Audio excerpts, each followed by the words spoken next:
Amém. Louvado seja o nome do Senhor. Meus queridos irmãos, vamos então abrir as nossas Bíblias na carta de Paulo aos Filipenses. E hoje nós estaremos ministrando a última mensagem desta série da carta aos Filipenses, esperando em Deus que esta série tenha sido um marco na sua vida, na nossa vida, que o Senhor esteja fazendo com que esta carta possa de fato encontrar guarida nos nossos corações. Carta de Paulo aos Filipenses, capítulo 4, nós vamos ler do verso 21 ao verso 23, e o tema da nossa mensagem será saudações e palavras finais aos Filipenses. Saudações e palavras finais aos Filipenses. Carta de Paulo aos Filipenses, capítulo 4, versos 21 ao 23. Lembrando que nesta série eu estou utilizando a Nova Almeida atualizada. Diz assim a palavra do Senhor: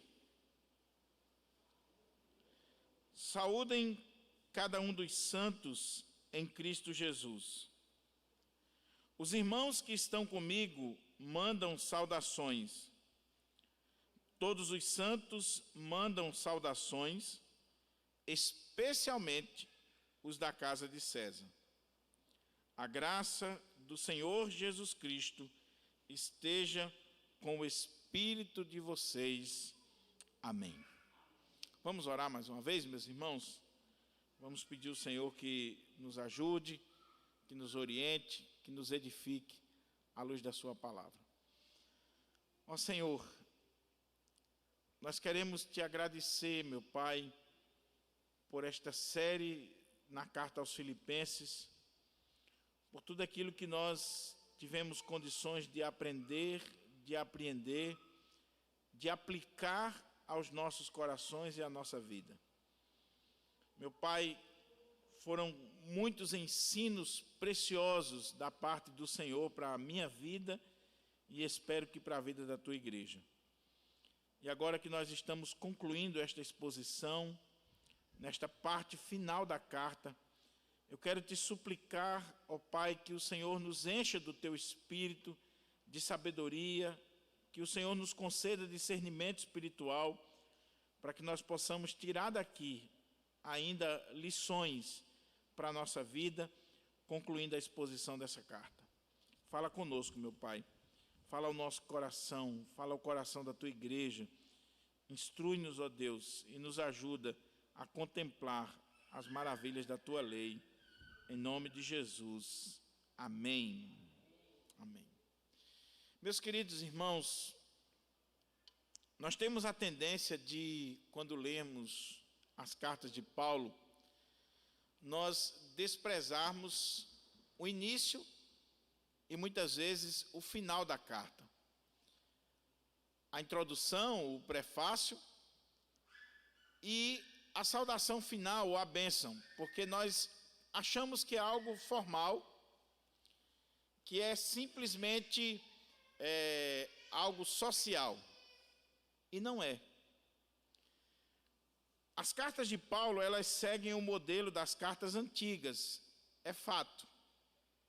Você tem um prefácio, uma saudação, você tem um voto no início da carta, depois você tem o conteúdo, e no final da carta, geralmente os gregos terminavam com passe bem, um adeus, com uma palavra de alegria. E Paulo, ele termina com saudações, com recomendações e também com uma bênção. Ele estende essa parte final da carta. E não é diferente aqui na carta aos Filipenses, onde Paulo, nestes últimos versículos, ele manda saudações, ele traz mais alguma palavra de instrução ou de conforto, ou de consolo, e em seguida ele ministra uma bênção para a vida da igreja do Senhor.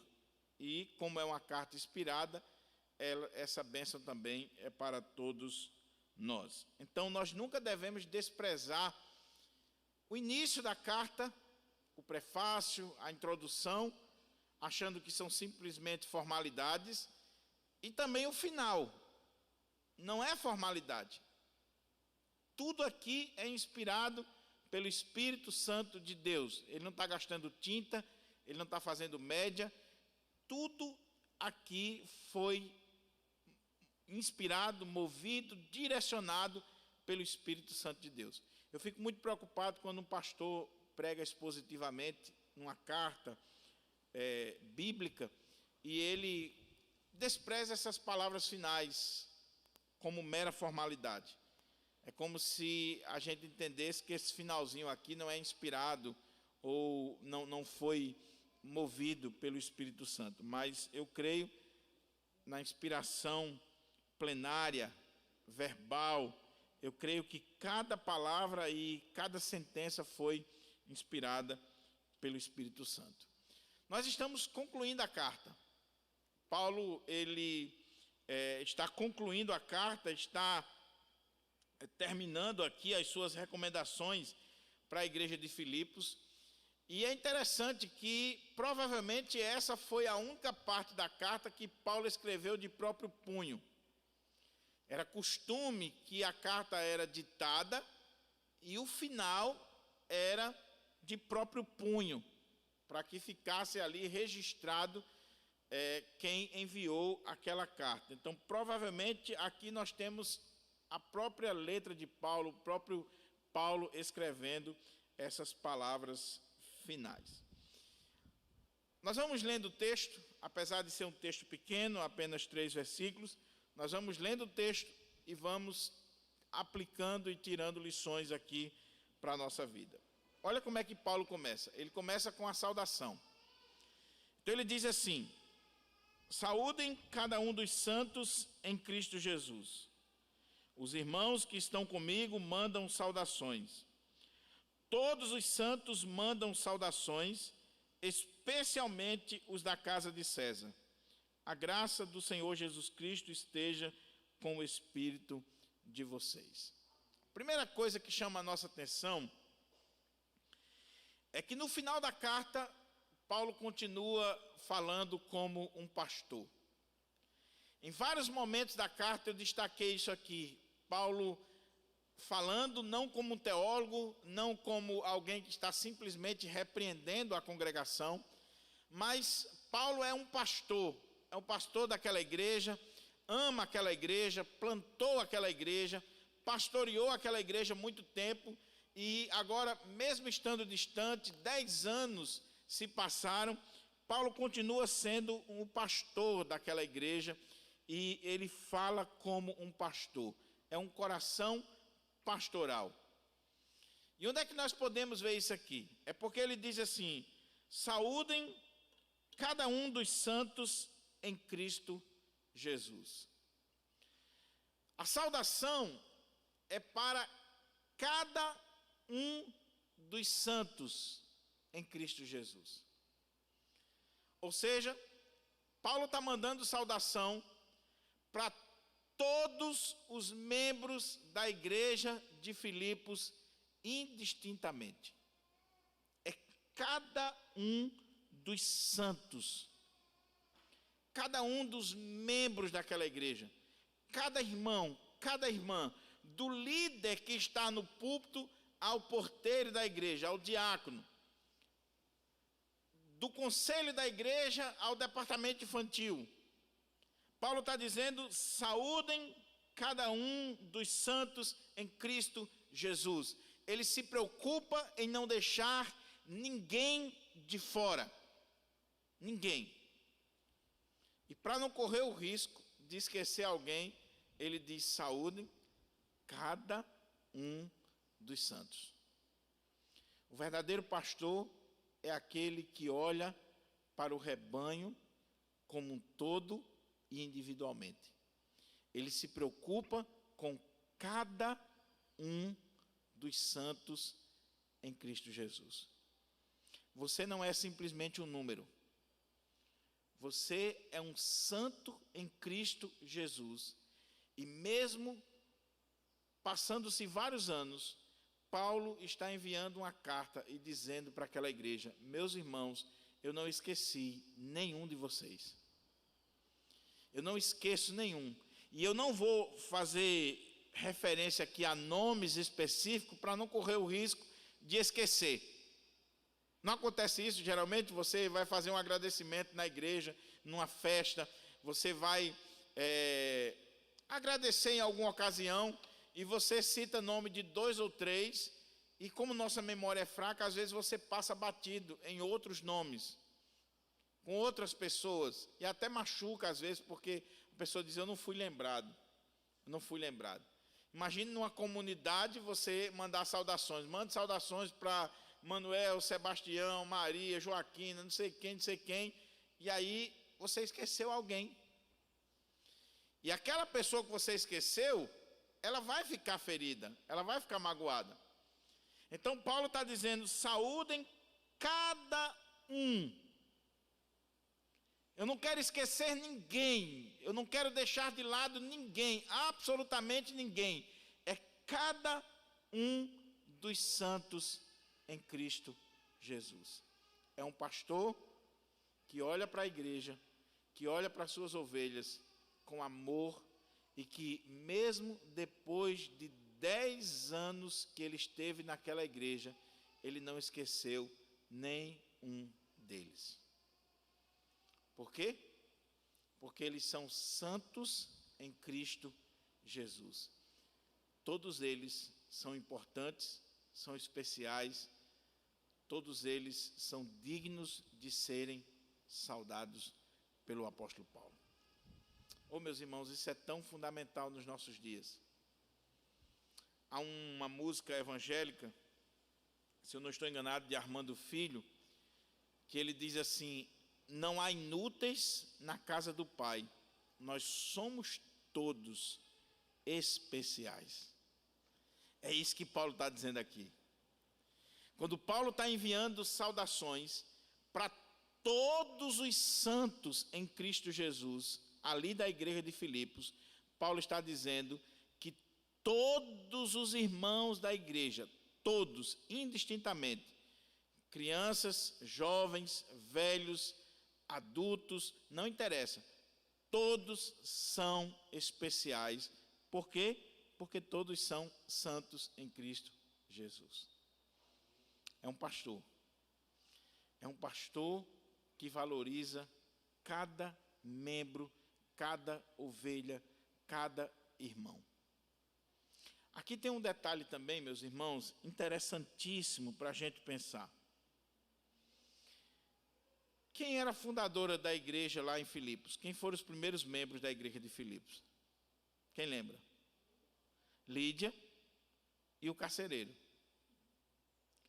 E depois, se nós entendermos que aquela jovem se converteu, aquela jovem que era endemoniada, mais uma jovem. A jovem endemoniada era pobre.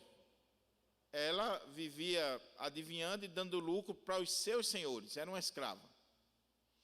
O carcereiro, nós poderíamos dizer que é um funcionário público, trabalhava para o império, era o líder de uma prisão.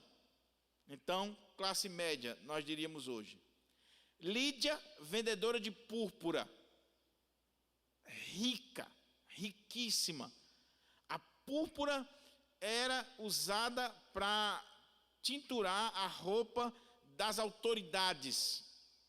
A púrpura era usada pelas grandes autoridades, os senadores romanos, aqueles que pertenciam ao exército romano no alto escalão.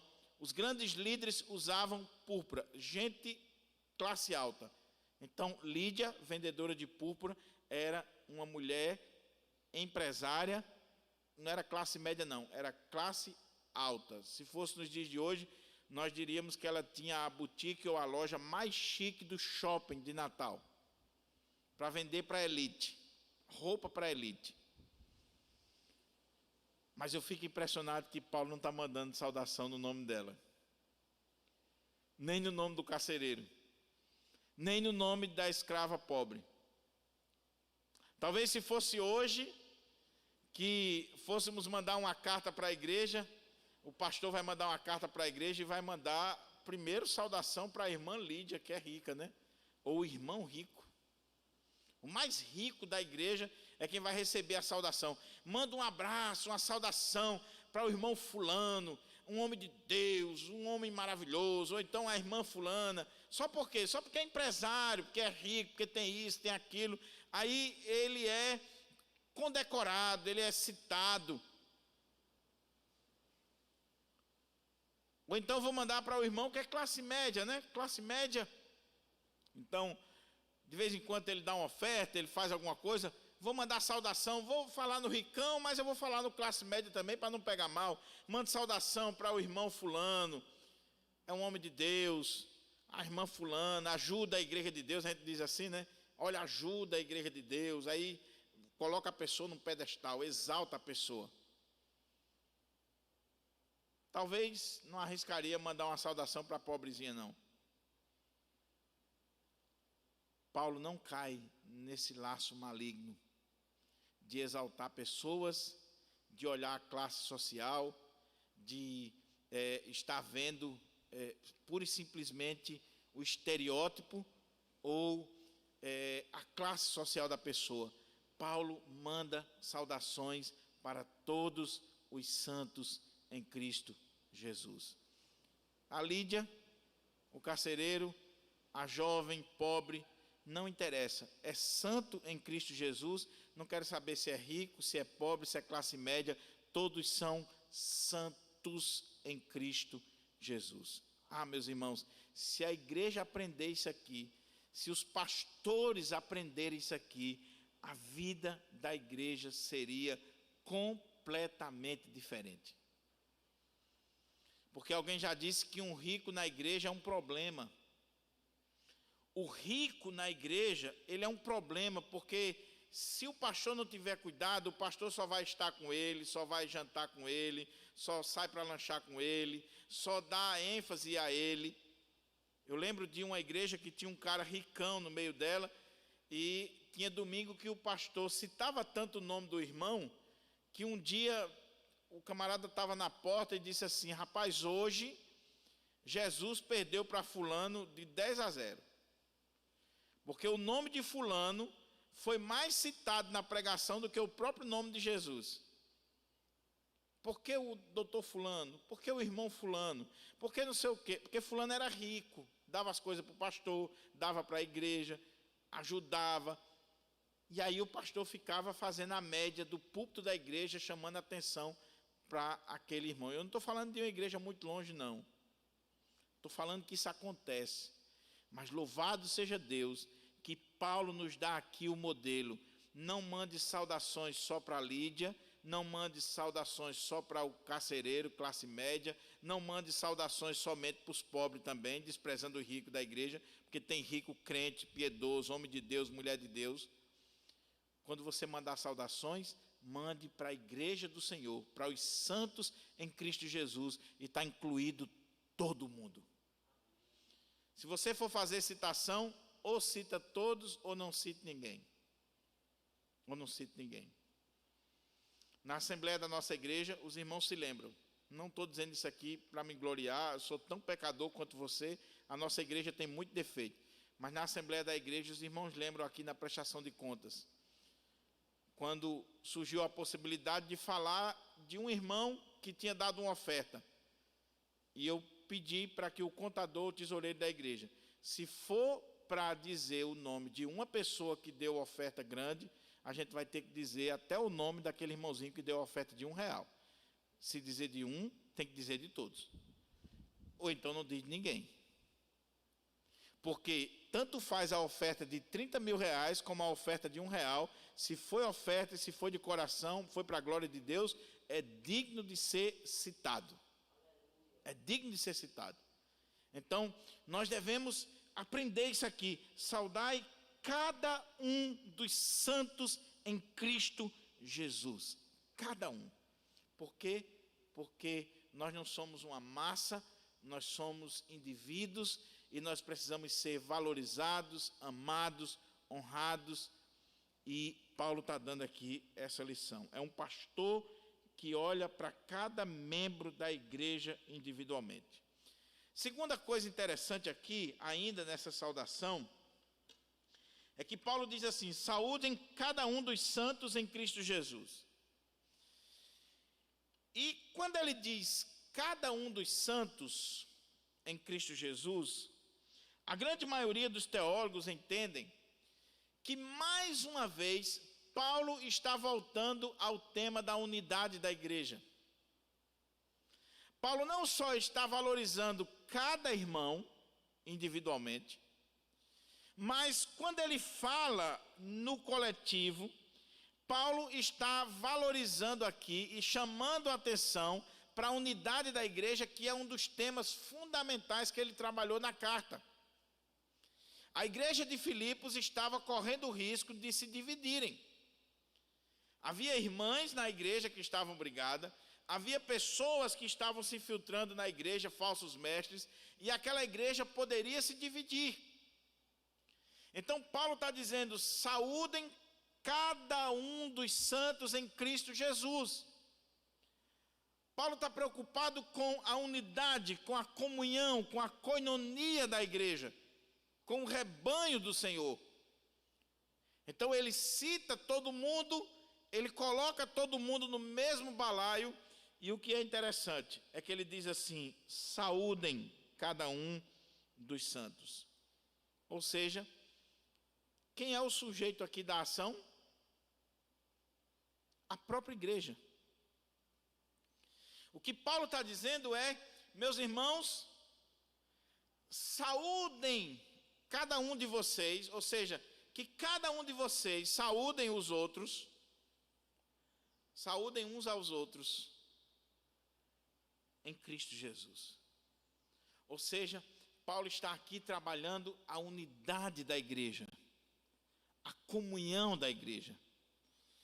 Ele está mandando saudações para a igreja.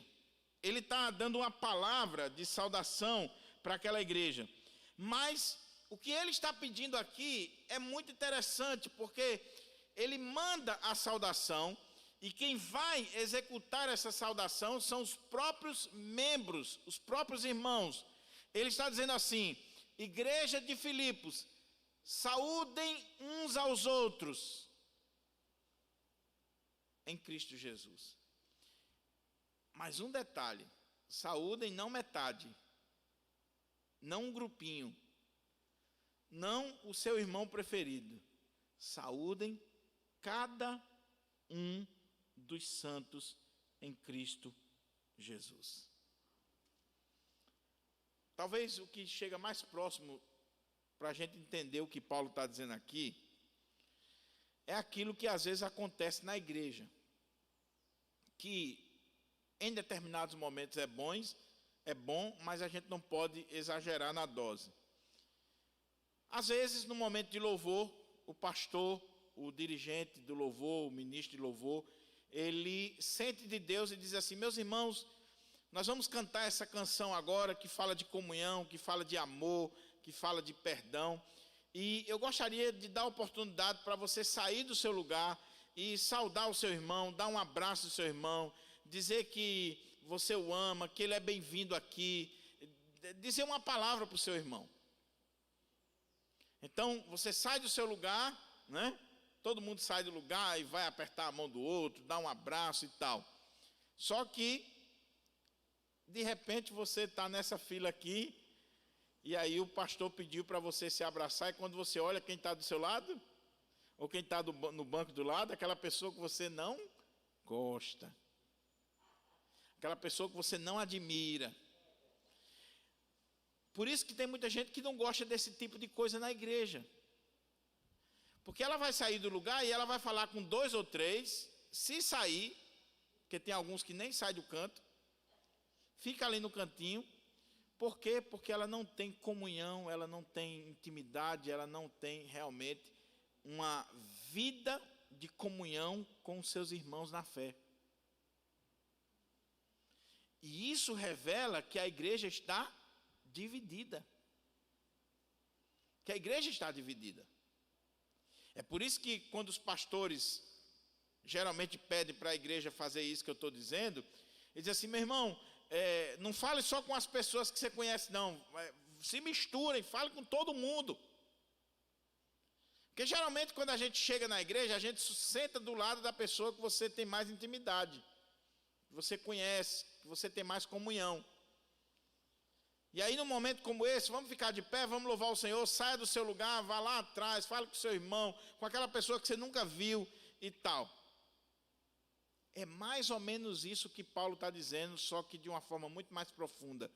Paulo está dizendo: saúdem cada um dos santos em Cristo Jesus. Para a igreja de Filipos fazer isso aqui, eles tinham que quebrar todas as barreiras, todas e qualquer diferença. Imagina aí, Evódia e Sintique, lendo a carta agora. A carta sendo lida na igreja de Filipos. Evódia e Sintique, lembra dos versículos anteriores, que estavam meio brigadas? Imagine Evódia e Sintique agora lendo a saudação de Paulo, porque isso aqui ia ser lido na igreja, e Paulo dizendo: meus irmãos, saúdem uns aos outros, cada um dos santos em Cristo Jesus. Aí o dirigente da igreja lá, na hora que leu a carta, disse: meus irmãos, irmão Renato vai cantar um louvor e nós vamos colocar em prática aqui o que Paulo disse agora. Você vai sair do seu lugar e você vai saudar o seu irmão, abraçar o seu irmão. Imagine aí Evódia e Sintique nesse momento. Ou coloca em prática a palavra, ou não vai colocar. Então Paulo está pensando na unidade da igreja, na comunhão da igreja. Na comunhão da igreja. Meu querido irmão, se tiver alguém na igreja que você não fala com essa pessoa, das duas uma: ou você está brincando com a palavra de Deus, ou você precisa urgentemente tomar uma posição. Continuar assim é que não pode. Tem problema na igreja? Tem. Tem dificuldade? Tem. Tem hora que você briga com o irmão, tem raiva? Tem. Do conselho da igreja, a junta diaconal tem, meu irmão. São seres humanos.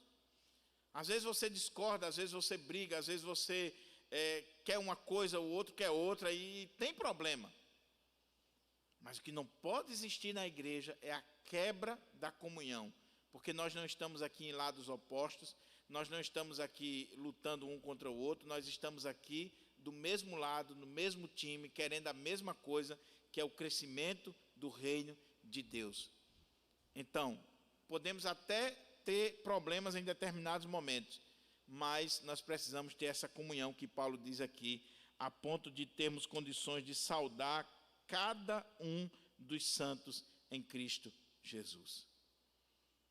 Se o pastor Diogo ou o irmão Renato disser assim: meus irmãos, vamos ficar de pé, vamos cantar um louvor, e você vai sair do seu lugar e você vai abraçar 100% dos irmãos da igreja, e você não tiver condições de fazer isso, é porque você está precisando pedir perdão a Deus, colocar o joelho no chão e pedir a graça do Senhor para amar o seu irmão em Cristo Jesus.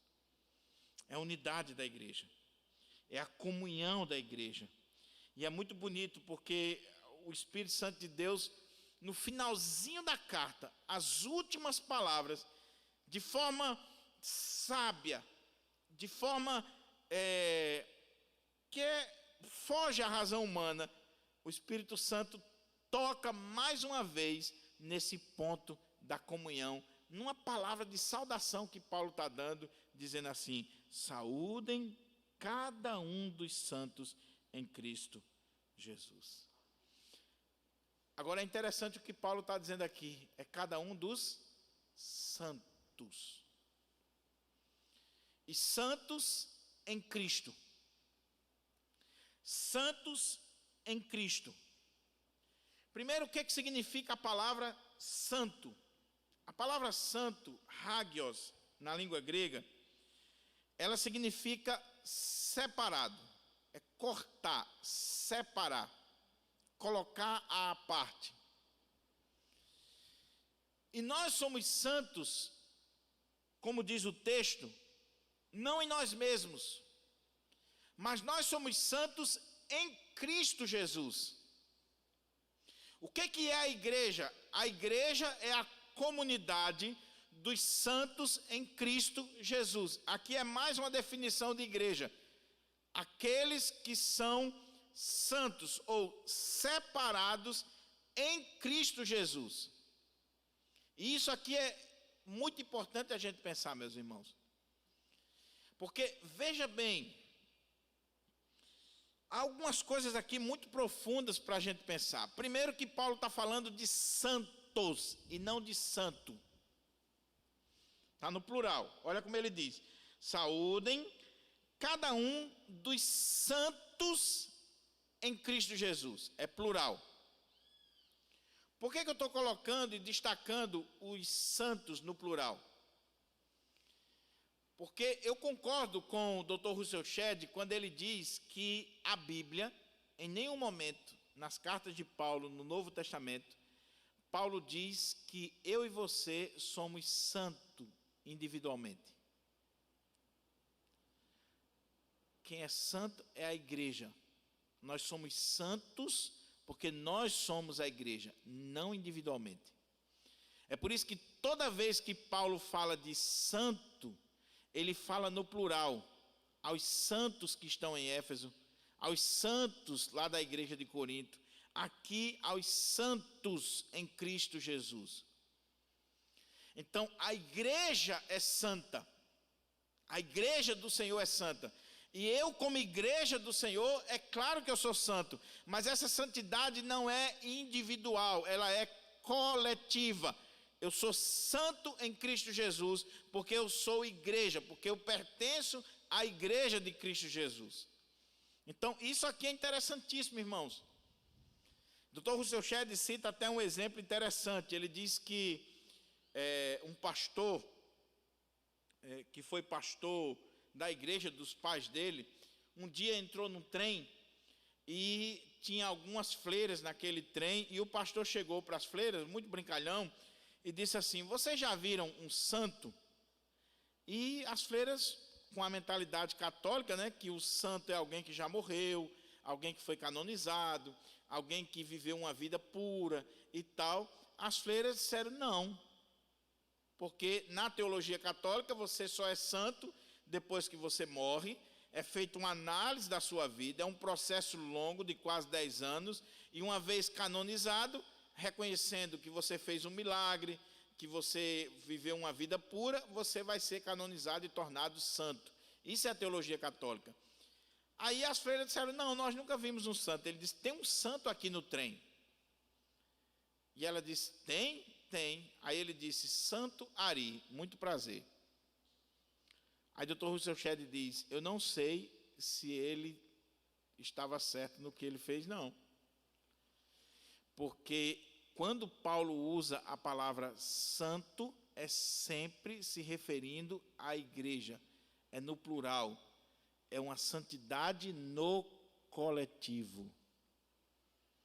Por exemplo, a gente costuma dizer assim: fulano é o templo do Espírito Santo. Não, meu irmão.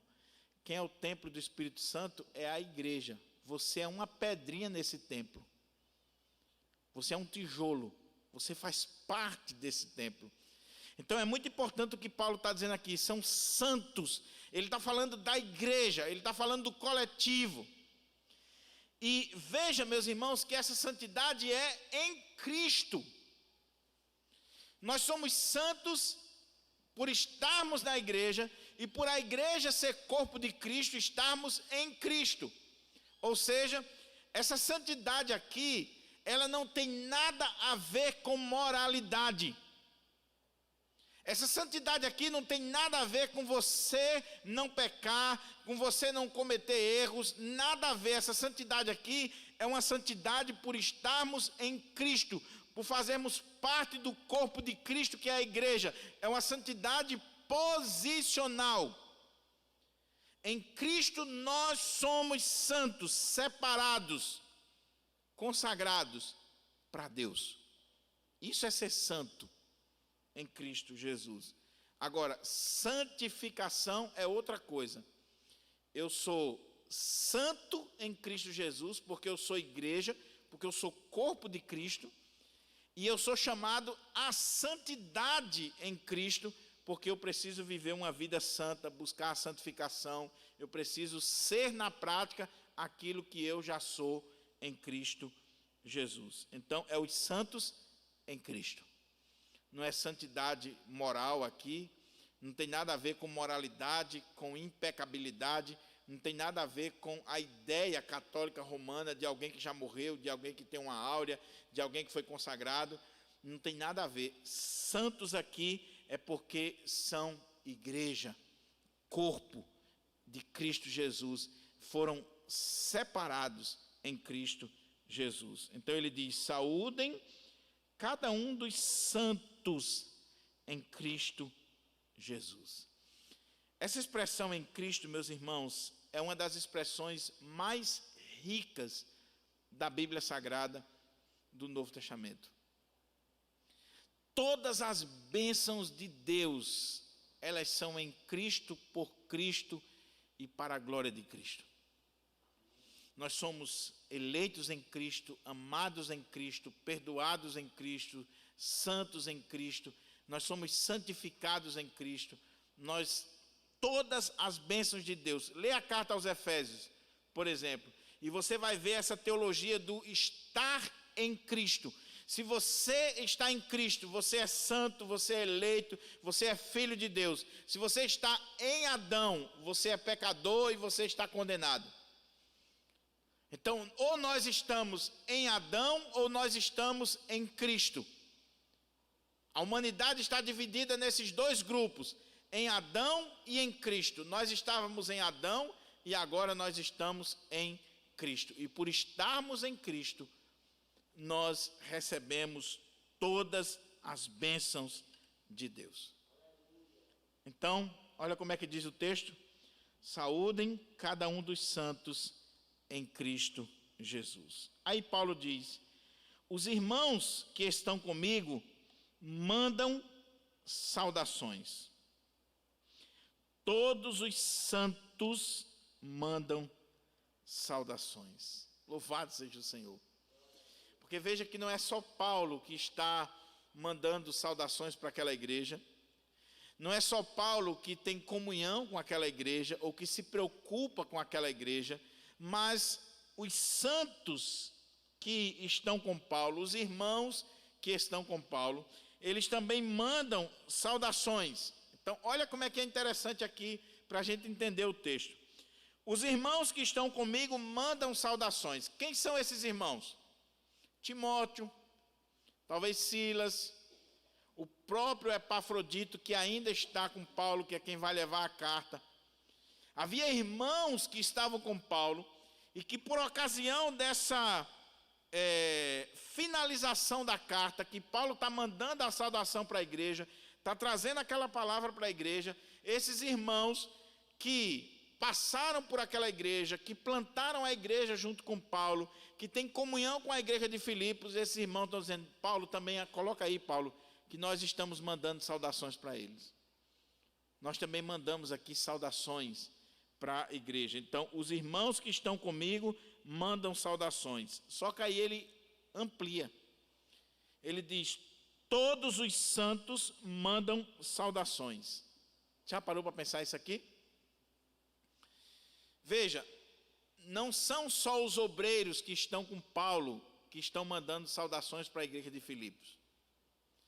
Quem é que está mandando saudações para a igreja de Filipos? Só Timóteo, Epafrodito, ou Silas, ou Lucas, não sei, quem estava com Paulo lá em Roma. Quem está mandando saudações para a igreja de Filipos são todos os santos que estavam com Paulo. Ou seja, a igreja de Roma, os irmãos da igreja de Roma, tomando conhecimento da igreja de Filipos e tendo comunhão com esses irmãos, eles também estão mandando saudações. O que nós vemos aqui? A igreja, ela desfruta de uma comunhão universal. Veja, meus irmãos, aqueles que estavam em Roma eram também irmãos da igreja de Filipos. Aqueles que eram os santos em Cristo Jesus, da igreja de Roma, eles estão mandando saudações para a igreja de Filipos, porque eles também pertencem àquela igreja. Nós desfrutamos de uma comunhão, a comunhão dos santos. A comunhão dos santos. Oh, meu querido, como isso é importante a gente entender.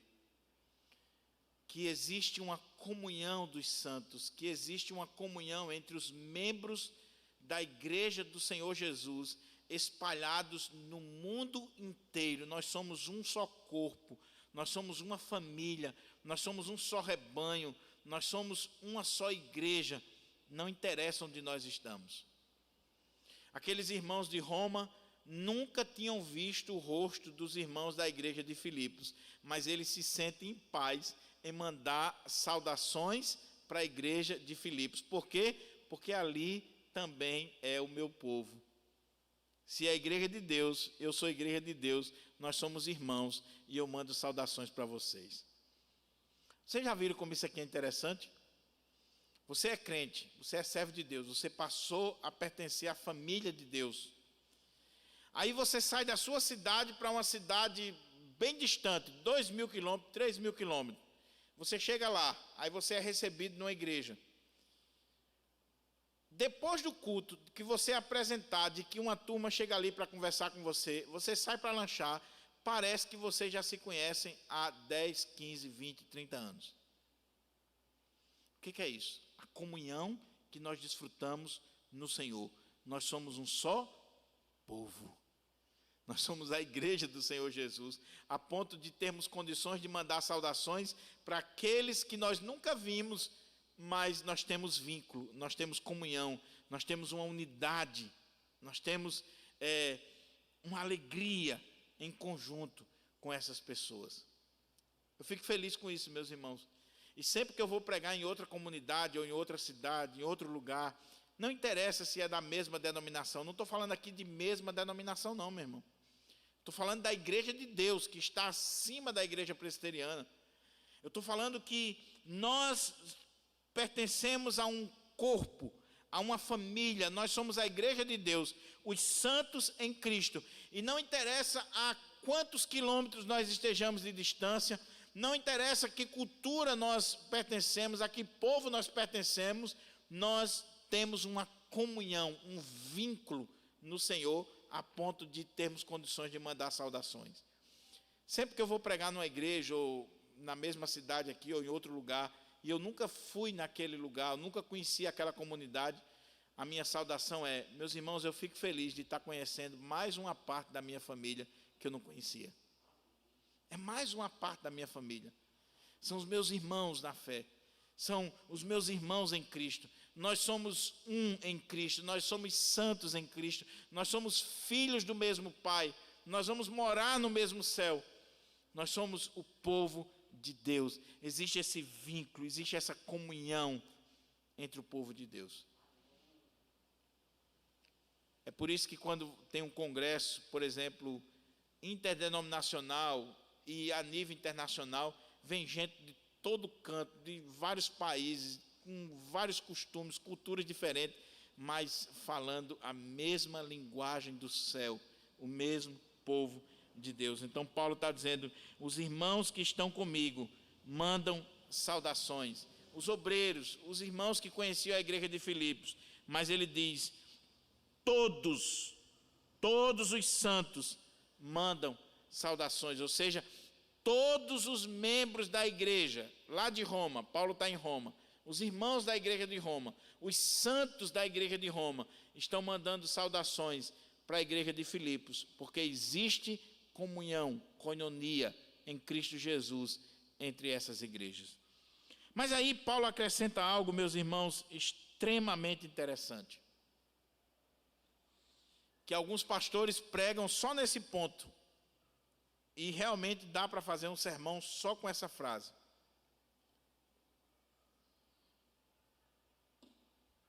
Quando Caio Fábio era pastor presbiteriano e pregava nas conferências, ele uma vez pregou um sermão só sobre essa frase, que diz assim: todos os santos mandam saudações, especialmente os da casa de César.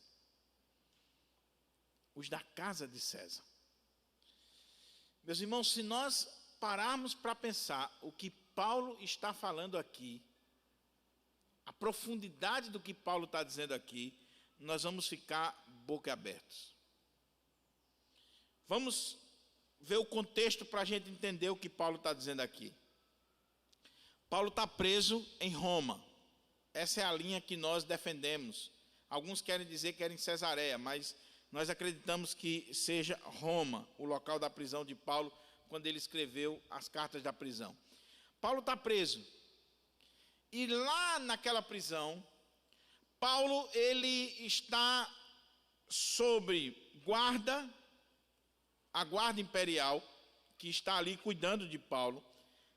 Nós já vimos ele fazer referência aqui à guarda pretoriana, que era a guarda de elite do imperador, a guarda de escol do imperador. E Paulo ficava naquela prisão, amarrado com um soldado da guarda pretoriana, da guarda de elite do imperador. E entre um turno e outro, Paulo pregava o evangelho para esse soldado. De tal maneira que, após um período de prisão, e estando ali com aqueles soldados que mudavam de turno constantemente, Paulo está evangelizando toda a guarda pretoriana. Mais de 6.000 homens ouviram o evangelho por causa daquele prisioneiro. Em outras palavras, César havia colocado o seu público diante do maior missionário, o maior pregador do cristianismo, e ele não tinha noção do que ele estava fazendo. De tal maneira que, quando Paulo evangelizou a guarda pretoriana aos homens do imperador, quando Paulo evangelizou o exército romano, Paulo, ele termina a carta dizendo assim: os santos vos saúdam, especialmente os da casa de César. Ou seja, o evangelho do Senhor Jesus Cristo havia penetrado na casa de César, no palácio, no império, através daqueles homens, daqueles soldados. E agora muitos daqueles soldados são santos em Cristo, são crentes em Cristo. E Paulo está escrevendo a carta para a igreja de Filipos, e aqueles soldados estão mandando saudações para a igreja. Mas não é só os soldados, aqui é todos aqueles que fazem parte do trabalho no império. Paulo não está dizendo aqui necessariamente que sejam os da família de César. Não é isso que ele está dizendo. Alguns querem dizer que sim, mas uma leitura do texto mais simples não é isso. E levando em consideração o contexto da carta, quando ele fala da guarda pretoriana, o que Paulo está dizendo aqui é que na administração do império, na casa de César, no palácio, na estrutura do império romano, o evangelho havia penetrado, e penetrado de tal forma que há crentes lá, há santos, homens de Deus, lá no palácio do imperador. Os santos mandam saudações, todos os santos mandam saudações, especialmente os da casa de César. E aqui, meus irmãos, nós aprendemos, primeiro, o poder do evangelho. O evangelho é tão poderoso que ele entra na casa mais simples até a casa mais chique, mais estruturada. O evangelho é tão poderoso que ele entra num comércio, mas ele entra no palácio do governo. E ele salva pessoas simples, pessoas humildes, analfabetas, e ele salva imperadores, reis, doutores, letrados. Ele entra, ele penetra e ele faz diferença em todos os lugares. Segunda coisa que a gente pode ver aqui nesse texto é que mesmo alguém estando debaixo de uma estrutura como era a estrutura de Roma, um governo autoritário, déspota, tirano, mesmo ali, Deus tem os seus santos, os seus eleitos, os seus escolhidos, a igreja do Senhor Jesus Cristo. E a outra coisa é que nós precisamos ser missionários. Não interessa aonde nós venhamos estar, se é numa clínica, se é num quartel, se é no hospital, se é numa casa, numa escola, numa universidade, não interessa. Não interessa as circunstâncias onde nós estamos, nós precisamos pregar o Evangelho. Paulo estava preso, meu irmão. E ele poderia usar a desculpa para dizer assim: eu estou preso, eu tenho que cuidar da minha liberdade, eu tenho que pensar em mim, eu tenho que pensar na minha vida. Paulo está preso e está pregando o Evangelho. E colocaram um soldado do lado dele, amarrado com ele, Paulo disse: esse aqui vai ouvir o Evangelho. Eu pergunto para você, meu irmão, as pessoas que estão do seu lado, que são colocadas do seu lado, e aprenda isso aqui: ninguém cruza o nosso caminho por acaso, ninguém. Se nós somos servos de Deus, ninguém vai cruzar o nosso caminho por acaso. Deus colocou alguém do seu lado para que você faça a diferença na vida dela. Não perca a oportunidade de pregar o Evangelho para essa pessoa. Eu quero perguntar para você: seu colega de trabalho já ouviu o Evangelho da sua boca? Você já pregou para ele? Seu colega de escola, da faculdade, seu vizinho, o porteiro do prédio, as pessoas que estão ao seu redor, que cruzam o seu caminho, o cara que coloca a gasolina no teu carro, o médico que cuida de você e da sua família, as pessoas que cruzam o seu caminho, você prega o Evangelho para elas, você se preocupa com elas. Paulo está preso, mas não deixa de pregar o Evangelho. E por não deixar de pregar o Evangelho, mesmo na prisão, Paulo está tendo agora a oportunidade de dizer e testemunhar para a igreja de Filipos que existe crente até na casa do imperador. Sabe por quê? Porque tinha um missionário ali, naquela prisão. Tinha um homem de Deus ali, que não desperdiçou tempo, que não perdeu tempo. Ele pregou o Evangelho ali, e o Evangelho se espalhou em Roma até chegar à sala do imperador. Ah, meus irmãos, como nós precisamos aprender isso aqui. Nós precisamos nos alegrar, porque o Evangelho chegou na casa de César, e nós precisamos também parar um pouquinho para refletir. Será que nos dias de hoje nós estamos tendo o mesmo impacto, a mesma influência, nós estamos tendo a mesma eficácia na pregação do Evangelho que Paulo teve aqui? Irmãos, Paulo não tinha WhatsApp, Paulo não tinha Telegram, Paulo não tinha Facebook, Instagram, e Paulo está levando o Evangelho à cozinha do imperador. A cozinha do imperador. Eu fico triste, meus irmãos, profundamente triste com a realidade do evangelicalismo brasileiro. Porque se convencionou na cabeça da gente que evangelismo é uma coisa que se faz no domingo à tarde, de 3 horas, quando está todo mundo dormindo, querendo descansar, e aí você vai bater nas portas entregando folheto. É esse evangelismo que a gente aprendeu.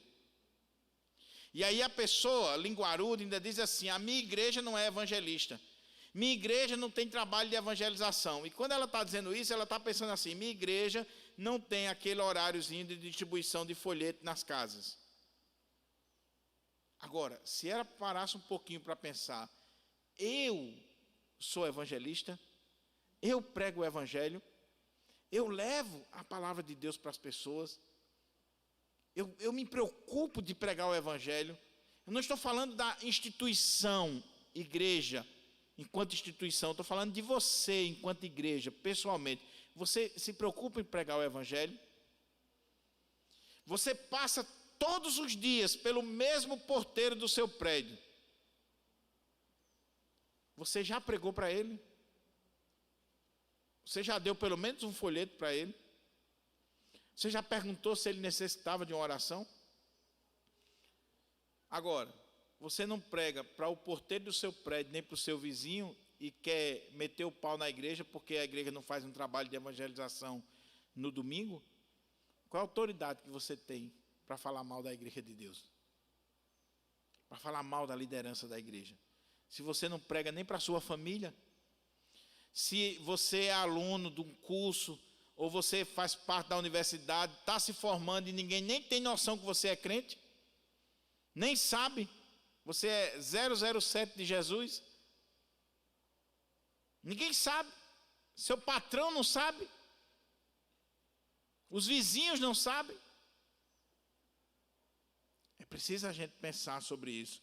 Paulo estava na prisão, evangelizou os da casa de César, e agora ele está mandando essa palavra para a igreja de Filipe, dizendo assim: os santos mandam saudações para vocês, e eu tenho uma notícia boa para você, especialmente os da casa de César, os da casa do imperador. A elite de Roma está ouvindo o evangelho, está sendo salva, transformada. Soldados romanos, pessoas que trabalham para o império, para o imperador, estão se convertendo. Deus está salvando vidas e eles estão mandando saudações para vocês. Louvado seja Deus, meus irmãos, porque o evangelho do Senhor Jesus, ele entra numa catedral, ele entra numa prisão, ele entra no palácio do governo, e em todos esses lugares ele faz diferença, ele salva vidas, ele transforma vidas para a glória do Senhor. Há poucos dias eu estava vendo um vídeo de uma igreja que foi construída numa penitenciária, uma igreja de luxo, viu? De luxo, coisa belíssima, e tem cultos ali todos os dias. Eu não lembro agora qual foi a cidade, mas é no Brasil. Os presos convertidos, salvos pelo trabalho evangelístico, eles convertidos, eles têm ali dentro da penitenciária uma igreja, um templo, onde eles se reúnem para louvar o Senhor. Tem um grupo de louvor, tem o pastor que prega, tem tudo organizadozinho. É o poder do evangelho, a penetração do evangelho na sociedade. Mas aí Paulo termina dizendo assim: a graça do Senhor Jesus Cristo esteja com o espírito de vocês. Agora Paulo vai dar uma bênção apostólica. Paulo vai dispensar aqui, a partir da autoridade que o Senhor lhe deu como apóstolo, como representante de Cristo, como alguém que é inspirado pelo Espírito Santo e que tem a autoridade da parte do Senhor. Ele vai agora desejar para aqueles irmãos que a graça do Senhor Jesus Cristo esteja com o espírito daquela igreja, de toda a igreja, de cada um dos irmãos. Paulo está pedindo e dando uma bênção para aquela igreja, que a graça do Senhor seja sobre o espírito de vocês.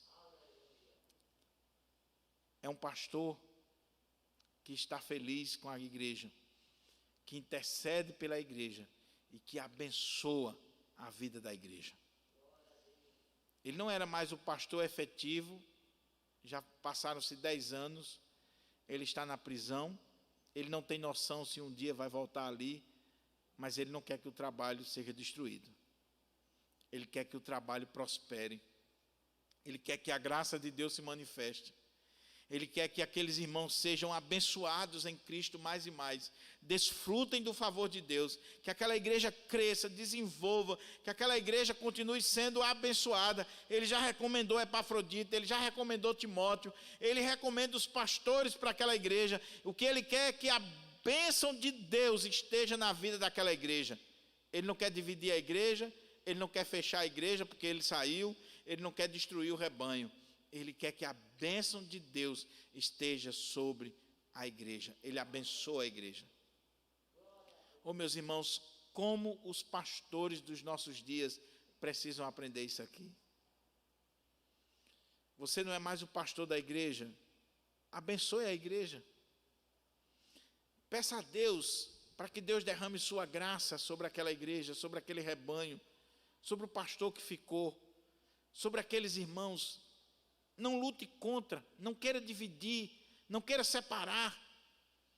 Não queira que as coisas deem errado só porque você não está mais à frente. Só porque você não é mais o líder, porque você não é mais o cabeça ali. Aí você quer que as portas se fechem para mostrar que você é o cara. Ah, quando eu estava aí, era 500 pessoas. Aí eu saí, agora tem 1000 pessoas, eu fiquei triste, eu estou querendo que dê errado. Não, fique feliz. Peça que a graça de Deus abunde ali. Paulo abençoa aquela igreja. Nós, os pastores, os líderes, somos chamados para abençoar o rebanho de Deus. É por isso que o pastor, em todo culto, é tradição das igrejas, né? Que no culto o pastor dá a bênção apostólica. A bênção apostólica. Que a graça do Senhor Jesus, o amor de Deus, o nosso eterno Pai, a comunhão e as consolações do Espírito Santo repouse sobre todo o povo de Deus espalhado pela face da terra, hoje e sempre. Amém. É o pastor pedindo para que Deus abençoe a igreja do Senhor Jesus, independente de denominação, independente de placa, independente de linha teológica, é a igreja do Senhor Jesus, todos os santos em Cristo Jesus. Nós precisamos aprender isso, meus irmãos. Nós não podemos ficar com esse espírito divisionista, esse espírito de divisão na igreja. Nós precisamos aprender a valorizar e abençoar a igreja de Deus, a igreja de Deus em Cristo Jesus. Por isso que Paulo está dizendo, a graça do Senhor Jesus Cristo esteja com o espírito de vocês. Igreja de Filipos, eu intercedo por vocês. Eu peço a bênção de Deus sobre a vida de vocês. Eu quero que vocês sejam ricamente abençoados com o favor de Deus. É triste, mas é verdade. Muitos pastores dos nossos dias, eu estou falando de pastor porque o texto dá essa direção. Muitos pastores dos nossos dias precisam aprender com Paulo, porque eles fazem completamente diferente. O que eles fazem? Eu não sou mais o pastor da igreja, então eu vou plantar uma igreja ali na mesma rua, ou no mesmo bairro, e vou ficar convidando os irmãos da igreja e dividindo a igreja, porque eu não estou mais lá e eu não quero que aquilo ali prospere. Não, meu querido, Deus não lhe chamou para isso. E Deus não aprova esse tipo de coisa. Mesmo que você não seja mais o pastor da igreja, ou você queria ser o pastor, porque tem outros casos. O cara quer ser o pastor da igreja, aí ele não conseguiu concorrer, ou se ele sonha em ser o pastor da igreja, mas já tem outro, aí ele fica lutando contra. Não, meu irmão, abençoe a igreja. Não use de expedientes para dividir a igreja de Deus. Abençoe a igreja. Abençoe a casa do Senhor, abençoe os membros, abençoe o rebanho. Nós precisamos nos alegrar quando vemos a vitória do outro. A igreja do outro está crescendo, Deus está abençoando, estão prosperando. Oh, Senhor, que a graça do Senhor continue sobre esse povo. Que a graça do Senhor continue sobre esse povo. Eu concluo, meus irmãos, com algumas aplicações. O texto já foi bem aplicativo, mas eu concluo com algumas aplicações. Paulo está chegando no final da carta e ele não só deu instruções, exortações à igreja, mas ele conclui essa carta mostrando que existe sim um amor, um vínculo, uma comunhão entre o pastor Paulo e a igreja de Filipos, a ponto dele mandar saudações para todos os irmãos. Não esqueça que esse vínculo precisa ser mantido. O pastor precisa amar a igreja e a igreja precisa amar o pastor, se preocupar um com o outro, mesmo que não estejam mais em vínculos oficiais de pastorado, mas é preciso haver esse vínculo em Cristo Jesus. A outra coisa, nunca esqueça que nós temos uma comunhão com toda a igreja de Deus, seja em Filipos, seja em Roma, seja em Natal, seja nos Estados Unidos, seja no Japão, nós temos comunhão uns com os outros. E por termos essa comunhão em Cristo, nós podemos nos chamar de irmãos, de família e até mandar saudações. Terceiro lugar, nunca esqueça que o Evangelho é o poder de Deus para a salvação de todo aquele que crê. E o Evangelho é esse poder que penetra no palácio a choupana. O Evangelho chega desde o barraco de tábua até o palácio do governo e ele salva, ele liberta, ele transforma. Ele é poder de Deus.